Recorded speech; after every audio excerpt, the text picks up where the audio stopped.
నమస్తే, this is Sourya. బెంగళూరులో ఒక దారుణమైన సంఘటన చోటు చేసుకుంది. ఇది నిజంగానే ఒక సరికొత్తగా ఉంది. ఇప్పుడు ఏది చేస్తున్నా కూడా క్రైమ్ అనే దాన్ని కొత్త కొత్త పంతాల్లో చేస్తూ ఉన్నారు. బట్ ఇది వినడానికే భయాన్ని కల్పిస్తుంది. అసలు అది ఏంటి, దాని డీటెయిల్స్ అన్ని కూడా కనుక్కుందాం. మనతో పాటు సీనియర్ జర్నలిస్ట్ దమ్ము బాలాజీ గారు ఉన్నారు.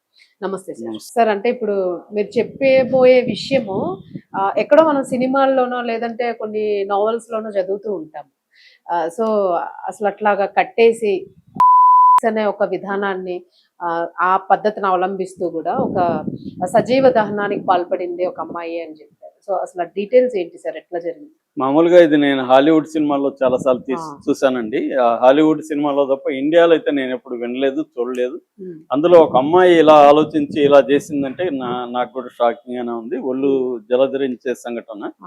సో ఇది ఎలా జరిగింది ఏంటనేది మనం చెప్పుకుందాం. తన పేరు, బాధితుడి పేరు, చనిపోయిన అబ్బాయి పేరు తుమ్కూరు కిరణ్.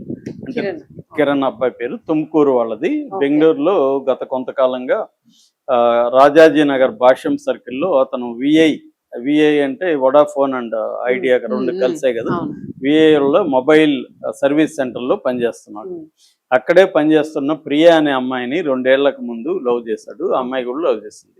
సో 2 ఏళ్ల నుంచి వీళ్ళిద్దరూ ప్రేమించుకుంటున్నారు. ఇవాళ ప్రేమ అంటే సెక్స్ పార్టీ కాబట్టి వీళ్ళిద్దరూ అప్పుడప్పుడు కలవడం, ఎంజాయ్ చేయడం చేస్తున్నారు.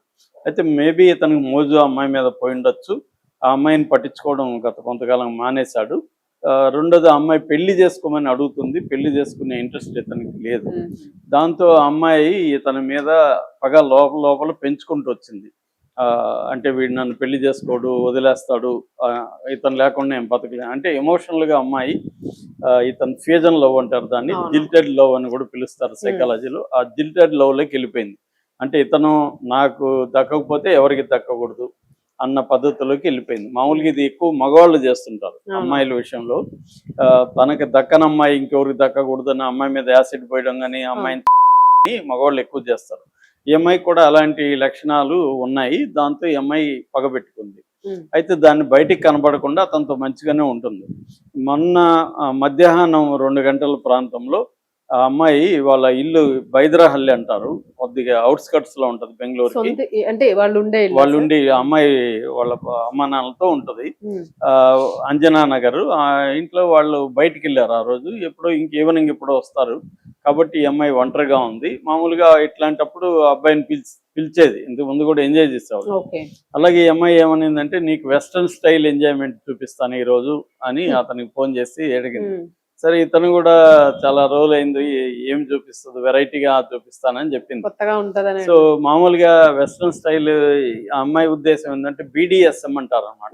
ఇది కూడా మనకి ఒక జానర్, అది ఒక వెరైటీ. BDSM పేరుతో ఒక సపరేట్ వింగ్ ఉంటుంది.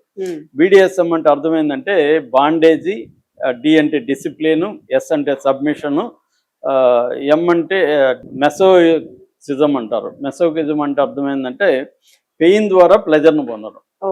అంటే వాలంటరీగా నేను అనుకోండి, నన్ను చిత్రహింసలు పెట్టి నన్ను బాధ పెడితే నేను ఆనందిస్తాను అనమాట. అది ఒక పద్ధతి. దీన్ని BDSM అంటారు. ఈ BDSM లో వాలంటరీ గా సరెండర్ కావడం ఎదుటి వ్యక్తికి, ఇది రోల్ ప్లే ఉంటది. ఒక దాంట్లో నేను ఉంటాను ఒకసారి నా ప్లేస్ లో నా పార్ట్నర్ ఉంటుంది అన్నమాట. అలాగా BDSM అనేది ఒక వింగ్. దాన్ని చూసి ఎంజాయ్ చేసే వాళ్ళు ఉంటారు. సో దీని మీద చాలా సినిమాలు కూడా వచ్చాయన్నమాట. సో ఈ అమ్మాయి ఈ పద్ధతిలో మన ఇద్దరం ఈరోజు అనేది అతనికి చెప్పింది. అతను కూడా ఇదేదో వెరైటీగా ఉంది, ఈ అమ్మాయి ఇట్లా చేస్తుంది, చూద్దామని వచ్చాడు. వచ్చాడు. అతను అన్ని బట్టలంతా ఇప్పించేసింది. బట్టలు ఇప్పి న్యూట్గా కూర్చోమని చెప్పింది కుర్చీలో.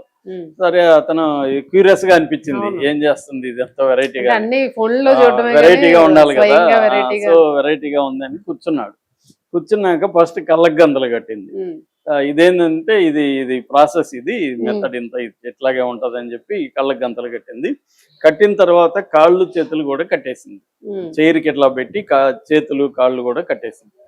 ఏం చేస్తున్నావు అంటే, నువ్వు గమ్మునుండు, నువ్వు చూస్తా ఉండు, ఇదంతా బాగా థ్రిల్లింగ్ గా ఉంటది అని చెప్పింది. సరే, కళ్ళకు గంతలు కట్టేసినాక ఒక్కసారిగా తను క్యాన్ లో ఆల్రెడీ పెట్రోల్ పోసుకునింది. పెట్రోల్ తీసుకొచ్చి పోసేసింది వెంటనే ఇమ్మీడియట్ గా. పోసేసరికి అతను షాక్ అయ్యాడు. అంటే అమ్మాయికి అతను ఏం లేదండి, అది అదే, అదే. అతన్ని నమ్మించడానికి మాత్రమే చేసింది. అతను ఆ అవును, అమ్మాయి అవును. చంపాలని డిసైడ్ అసలు అయిపోయింది. కనీసం చచ్చిపోయే ముందు కూడా అమ్మాయికి ఆ. థాట్ రాలేదు, చంపేద్దామని డిసైడ్. సో వచ్చి పోసేసింది. పోసేసి అతనికి ఏం అర్థం కాకుండా ఇదయ్యేసరికి ఈ లోపల అగ్గిపుల్లు గీసి ముట్టించేసింది. దాంతో అతను భయపడిపోయాడు. రెండోది ఈ అమ్మాయి అదంతా కూడా వీడియో తీసింది. Oh my god. అంటే అతని లాస్ట్ అంటే సైకలాజికల్ గా ఎంత అంటే మళ్ళీ చూసుకోవడానికి వాడు ఎంత చిత్తాంశలు పడి చనిపోయాడన్న విషయం కూడా వీడియో తీస్తూ అమ్మాయి చూస్తుంది. అతను గట్టి గట్టి కేకలు వేసాడు. ఈ లోపల కేకలు కూడా ఎంతసేపు వేయగలడండి, మంట ఫుల్గా పోసేసింది, లేని పరిస్థితి, బాగా కట్టేసింది గట్టిగా. సో పక్కింటి వాళ్ళు పొగ ఇవన్నీ రావడంతో వాళ్ళు వచ్చి చూసేసరికి ఇది దాంతో ఈ అమ్మాయి వాళ్ళు వచ్చేనే చూసి పోయి దాక్కునేసింది. వాళ్ళు పోలీసులకు ఫోన్ చేశారు. పోలీసులు వచ్చారు. అప్పుడు ఈ అమ్మాయి పరిగెత్తుకుంటూ వచ్చి నేను బాత్రూంలో ఉన్నాను, ఇతను ఆత్మహత్య చేసుకున్నాడు, మా ఇద్దరి మధ్య గొడవలు జరిగాయని ఒక డ్రామా చేసేసి. సో పోలీసులు ఫస్ట్ సీన్ లో చూస్తే కాలిపోయింది అంతా, తాళ్ళు గిళ్ళేమో కూడా కనబడలేదు. అవన్నీ కూడా గుడ్డలతో కట్టింది అమ్మాయి. ఆ గుడ్డలన్నీ కూడా మండిపోయి బూడిదైపోయినాయి. సో వాళ్ళు తెలియదు కదా ఫస్ట్. ఈ అమ్మాయి డ్రామా చూసి వాళ్ళు నిజమేమో అనుకున్నారు. తర్వాత కాకపోతే వాళ్ళకి అనుమానాలు ఉంటాయి కదా. ఈ అమ్మాయి ఏంటంటే ఒకసారి చెప్పినట్టు చైర్ కూడా ఉంది కదా సార్, చైర్ లో కూర్చొని అంటే ఆ మంట చేసుకొని భయపడిపోయి కూర్చున్నాడు అనేది తెలియదు కదా. దాంతో వాళ్ళు ఇన్వెస్టిగేట్ చేశారు. అంటే డౌట్ ఎందుకు వచ్చిందంటే ఈ అమ్మాయి ఒక్కోసారి ఒకటి చెప్తుంది, కథనంలో కరెక్ట్ గా లేదు, తేడా వస్తుంది. నిజమైతే మనకి ఒకే స్టోరీ ఉంటుంది. ప్రొఫెషనల్స్ అయితే అబద్ధాలను కూడా ఒకే రకం చెప్పగలరు. ఈ మామూలుగా ఇలాంటి వాళ్ళు ఏంటంటే వాళ్ళు ఆవేశంలో చేసేస్తారు, మళ్ళీ దాన్ని స్టోరీని కరెక్ట్ గా చెప్పలేరు. అలాగే వాళ్ళకి అనుమానం వచ్చింది, మైన్యూట్ డీటెయిల్స్ దగ్గర అనుమానం వచ్చి వాళ్ళు పరిశీలించారు. సీసీటీవీలు చూస్తే ఇతను రావడం ఎంత కనబడిందో అతని చేతులు ఏమీ లేదు. అంటే అతను పెట్రోల్ తెచ్చుకోండాలి కదా, సో అతని చేతులు ఏమీ లేవు. తర్వాత చూస్తే క్యాన్ అవన్నీ ఉన్నాయి. సో ఈ అమ్మాయిని ఇంకా వాళ్ళ పద్ధతిలో గట్టిగా అడిగేసరికి ఆ అమ్మాయి కన్ఫెస్ అయిపోయింది, నేనే చంపేశాను ఇలాగనేసి. దాంతో ఇప్పుడు వాళ్ళు షాక్ అయ్యారు. అయితే తమ్ముడు, ఈ అమ్మాయి తమ్ముడు గిరీష్ అని, అతను కూడా షాక్ అయ్యాడు. యాక్చువల్ గా అతను వాళ్ళ అక్క వాళ్ళ ఇంటికి వెళ్ళాడు. వెళ్ళినప్పుడు ఇక్కడ నుంచి పక్కింటి వాళ్ళు ఫోన్ చేశారంట, మీ ఇంట్లో మంటలు వస్తున్నాయని.